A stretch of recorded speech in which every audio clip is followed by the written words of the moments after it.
So now we have finally arrived at this pivotal moment in the course where we can talk about the monad. The monad is a powerful pattern, powerful abstraction, which occurs in a lot of places when we are doing practical work. And the monad pattern allows us to abstract the essence of these things into a consistent and type-safe form, which allows us to express ourselves very compactly. Now, the monad pattern is very, very powerful, and some of you might have actually Googled this or heard about the monad before, and some people tend to call it the dreadful monad.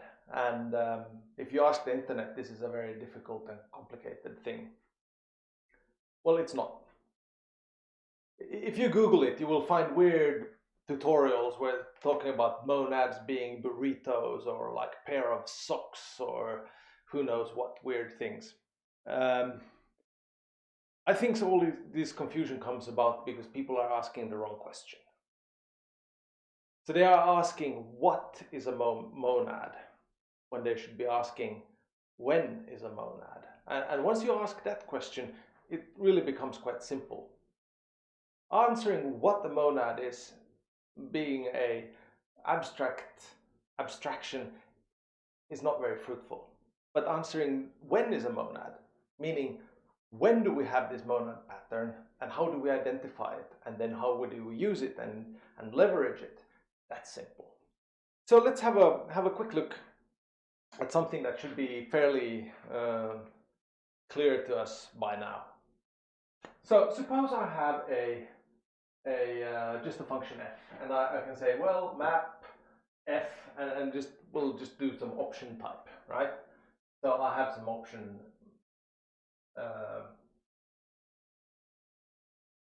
O here, right? So this means that I have an A to a B, and then I have this option type,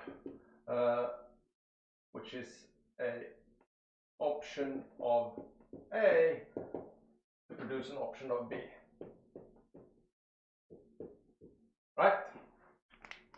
So map, again, as usual, will open up this option type, check if there is anything in it. If there is something in it, it will apply this transformation to the contents to return a new option type for us. And that's all fine. So suppose my f here is, this is an integer, f is just x squared. It will just produce the x squared of the option. Now, but what if this function could fail? So that this thing actually produces an option. What happens then? Well, we can just look at it. So let's just create an f, and this f will be a safe square root, for example.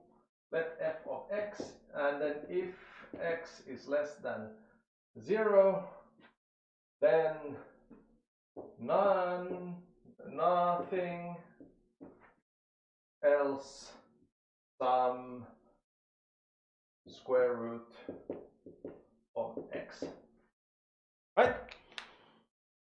So now f can fail. So now I have an option type O, which contains, say, 1.0, and then I can map f onto it, and what do I get back? Well, that would produce sum of 1. Square root of 1 is 1, right? Or if I would say, well, okay, so the original O here would contain sum minus 1.0, then I would produce sum of none.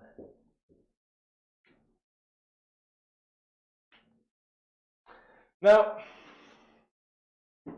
does this make sense? Not really. Like there's no extra information carried around in having sum of 1. So we should really, what we really want to do is get sort of rid of this extra sum here. and sum of nothing. Nothing. Sum of nothing is still just nothing. And of course we have a third case here that I haven't touched. But so if this is nothing, then obviously the whole thing here is the third possibility that everything is nothing. So we see that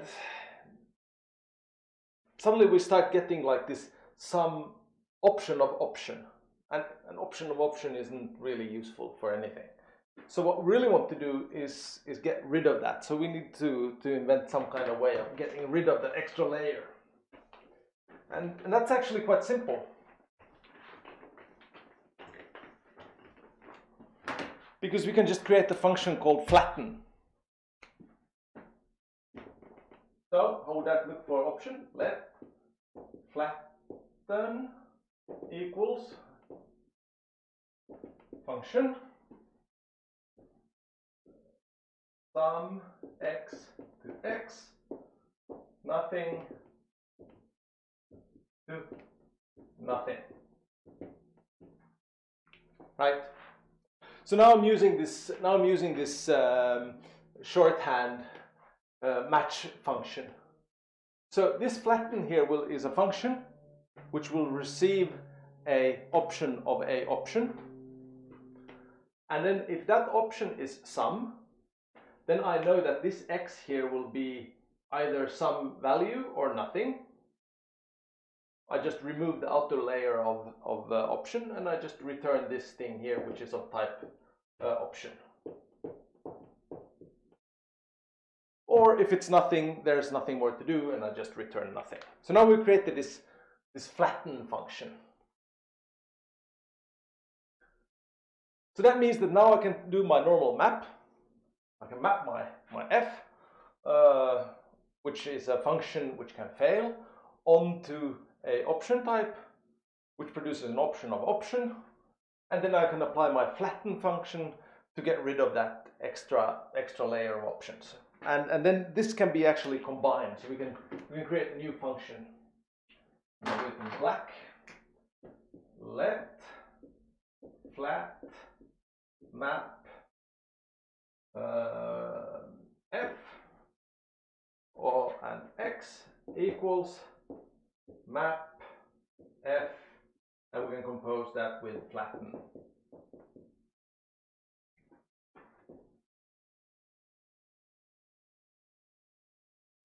And this here is the monad pattern. That's it. And so the essence of the monad pattern is that we have some kind of container. Let's call it M, which needs to be a functor, so we can do map on it. And then we have some function which takes some type B and produces an M of some type. Such that when we map this function onto this type, we end up with some M of some type. So this is what to look out for. Container in container of type, where these two are the same. That's very important. That's also that these two are the same type. So for example, if you have option and list, that's a different situation. But when you have list, or you have option, or async, or query, or whatever you might have, parser, then you have this situation, and that's when you have a monad. And that's when you go for flat map instead of normal map in order to flatten out things, usually. Now, flat map has a different name in different languages and in different contexts. So it's also called bind. That's a common name for it in Haskell. It occurs in F#, for example, for lists, it's called collect. And I'm sure there are other names for it as well. what is important is the type signature and not what it's called. I like the name flat map because it sort of says exactly what it's doing. It maps and it flattens. And this flattening here is also sometimes called join instead of flatten. Right. So that's basically the monad pattern. It's not really more difficult than that. All you have to do is just program like normal, and when you end up with this situation of having the same container containing itself, then you might just say, oops, this is not really making any sense. Exchange your map with flat map, or bind, or collect, or whatever it's called, and you're good to go. That's how we use them. All right, so let's have a little look at another example before we move on, just how this works, just to get a little bit more feel for what this is. So we looked at option, but let's look at something else. I will create the function here, f of n, let f of n equals, and this will just produce a list from 1 to n.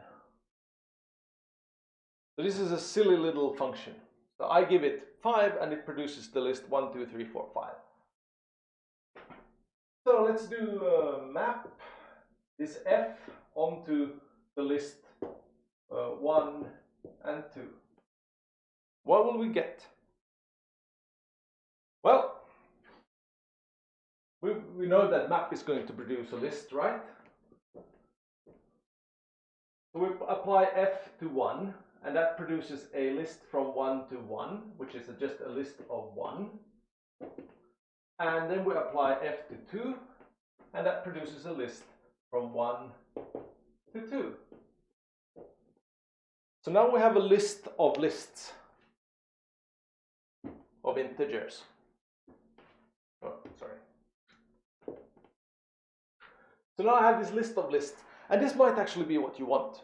This might be exactly what you want, and then you're done, everything's fine, map was the right thing to do. But you might also say, but what you really wanted out was just a list. And then, of course, you need to flatten this list. And how do we do that? Well, apply list concatenation. So then our flatten will simply, what it will do is just get rid of the lists here.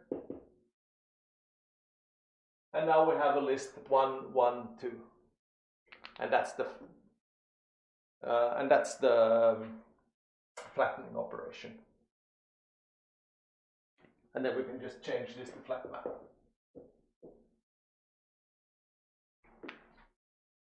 So that's the list monad.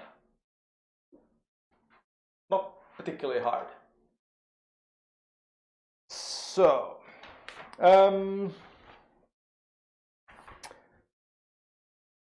Okay, so let's have a little bit of look on the soul life of this bind flat map operation, and see if we can gain some more insight into things. So the signature of flat map is like this: A to M of B, where M is just some container. This could be option, this could be list, this could be something, whatever. The important thing is that this is a functor, so we can apply map on it. I could also write F of B or something. Now I've written M for monad, but that's not so important. Right? And this whole thing takes an M of an A and produces an M of a B. Okay? Now you can see, look at this and look at what this means. If this would be normal map, this here would be just B. And this is the signature of the normal map. A function from A to B takes a container of A, produces a container of B. So now we have this M of B, which is the only difference between the normal map and the flat map. And of course, then we have this flattening operation going on inside when we implement this thing. But now let's flip things around a little bit. So the order of arguments to a function is arbitrary. We can just choose whichever order we want. So I can take this argument here and I can move it to the beginning instead. And then I'm gonna do a little trick. I'm gonna define that version of flat map, which first takes this value and then takes the function. So just with the map with the arguments, or flat map with the arguments swapped. And I'm going to make an inline function for this, I'm just going to write it like this. This is the customary way of typing this operator, and that's going to be an m of an a to an a to a m of a b to an m b. So it's just normal flat map with the arguments reversed. Now we have actually seen something very, very similar to this earlier on in this course. So let me write another little inline function here, which is our dearest pipe, and see how does that look. Well, it looks like this.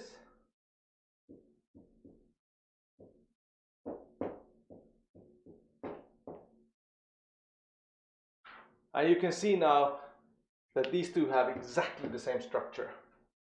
That's a function which takes a and a function from a to b and produces a b. So all it will do is we'll just take this and apply it to that value. And we see that this shove operator here has the exact same structure.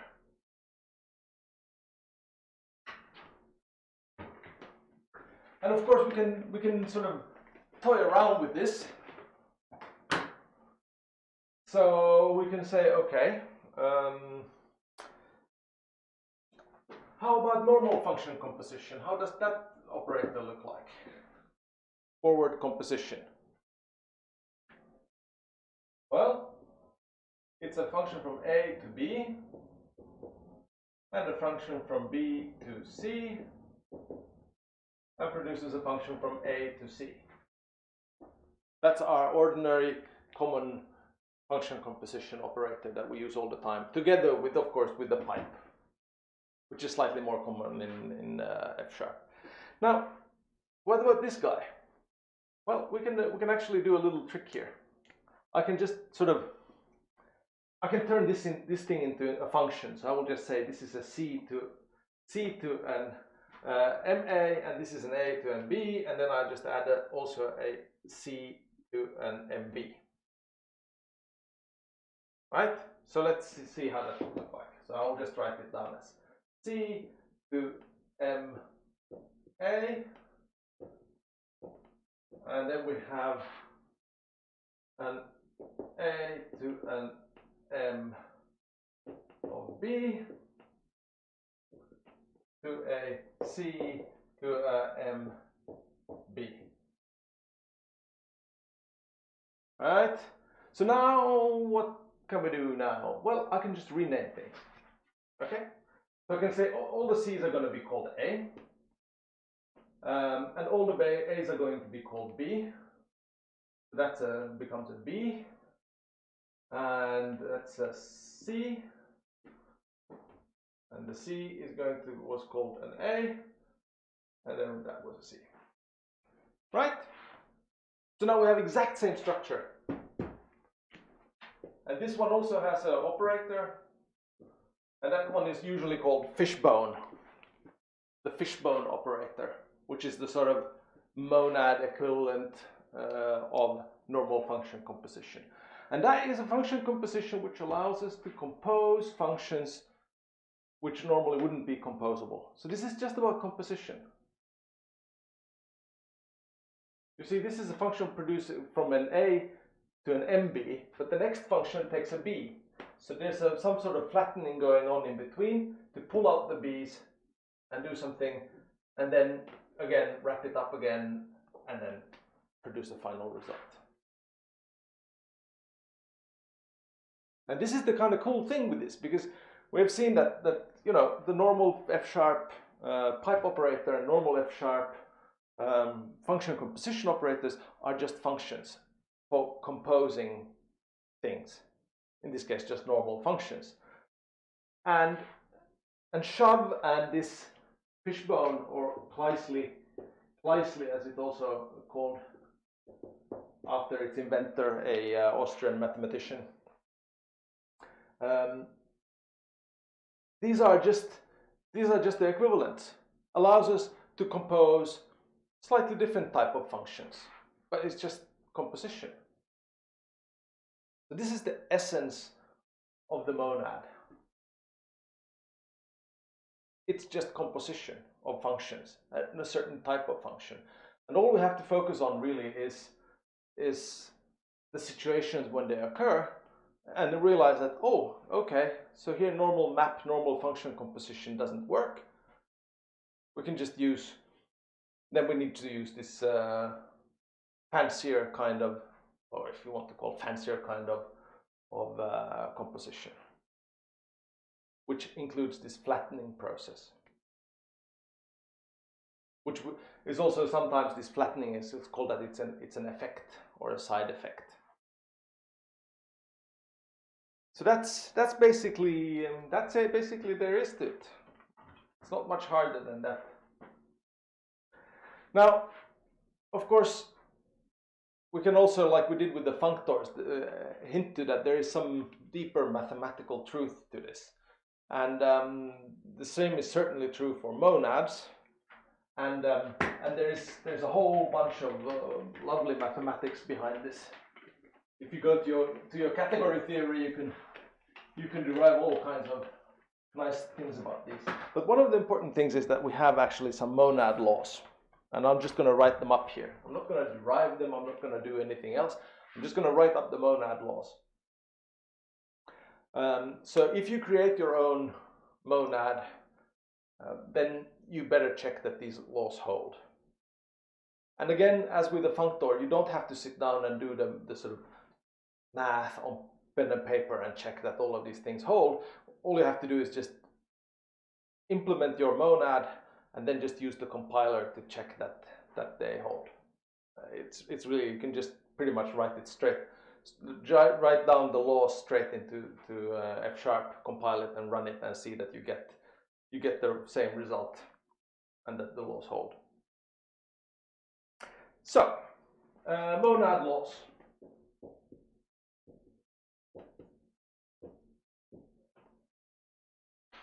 Before we talk about the monads, we need to introduce a new monad laws. We need to introduce a new function, and this is an important function because you will actually see it in real code very often, and it has a slightly confusing name for people coming from imperative programming, because this function is called return.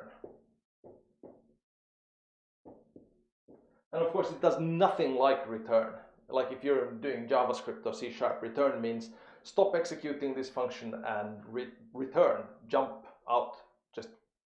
This is just a normal function. It doesn't return it just returns the value it's supposed to return. And we've actually seen this return function because when we talked about the applicatives, this thing was called pure. And this is the same function. A return has the following, return has the following signature. It takes some value A and it returns a wrapped value of it. So if this would be an option, then it will take, return is a function which takes a whatever value you give it, say 42, and returns a option type. So it would be sum 42. And implementing, of course, return for an option is super simple. We can say let return equals sum. Implementing return for a list is also very simple. Return, just take the value and wrap it in a list, and so on. So this is a very simple function.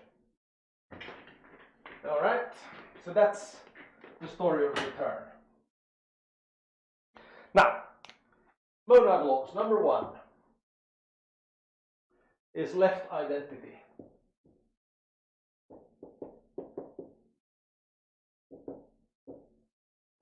And it states that if I do return A and shove that into F, that is the same as saying FA. Okay? This is exactly equivalent to saying A pipe F should be the same as F of A.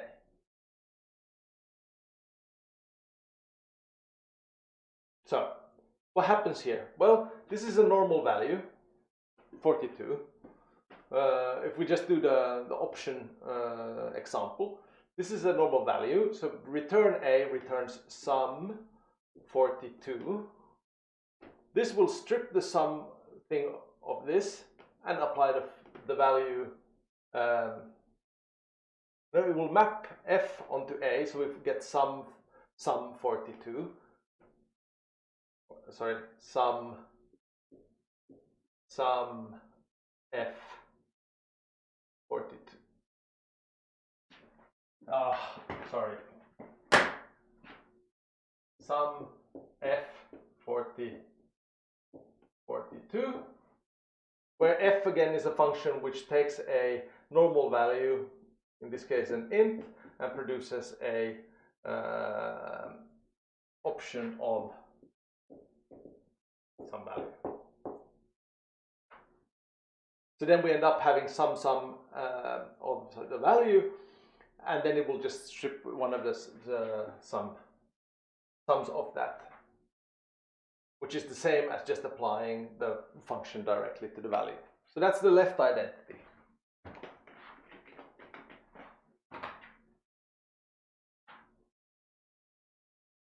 And if you want to test your monad laws, then you implement the return, which you saw is usually a trivial task. Then you implement your bind or shove operator, flat map, and then you have a function f that you can test, which has the type of type A to M of B. And then you can just write this straight into the compiler, and then you can write this straight into the compiler, and they should both be the same. All right, so then we had, that was the left identity. So right identity.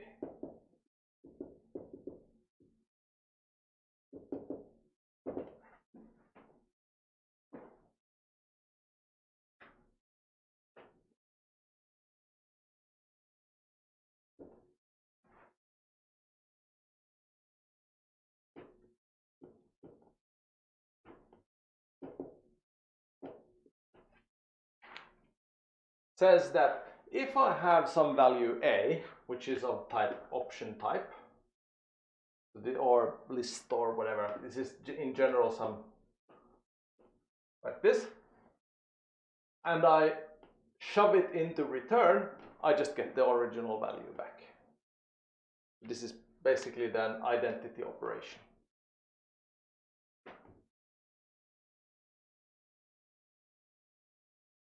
So what will happen here? Well, A is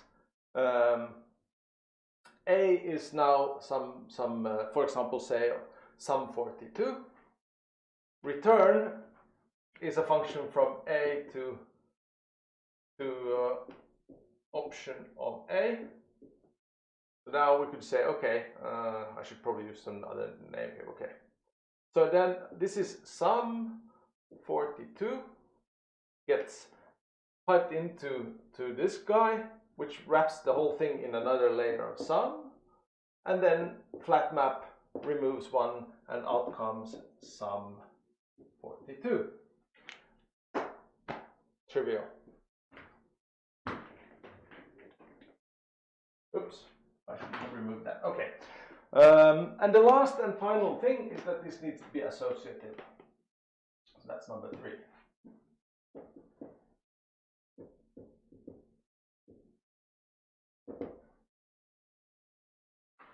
Which means that if I have some M, or let's just call it A, into F,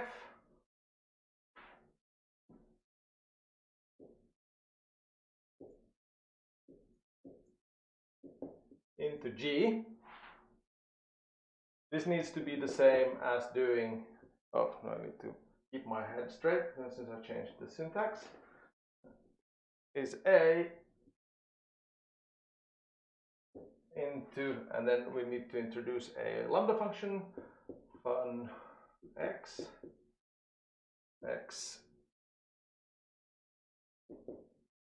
into G.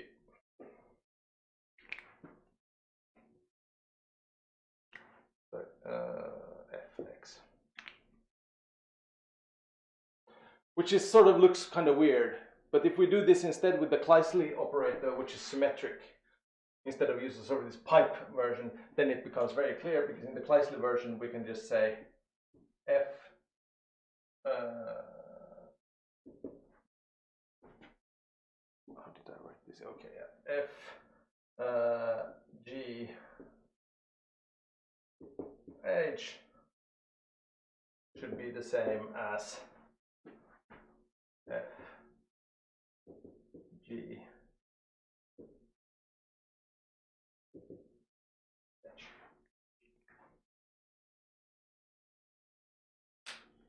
Again, you have these 3 laws.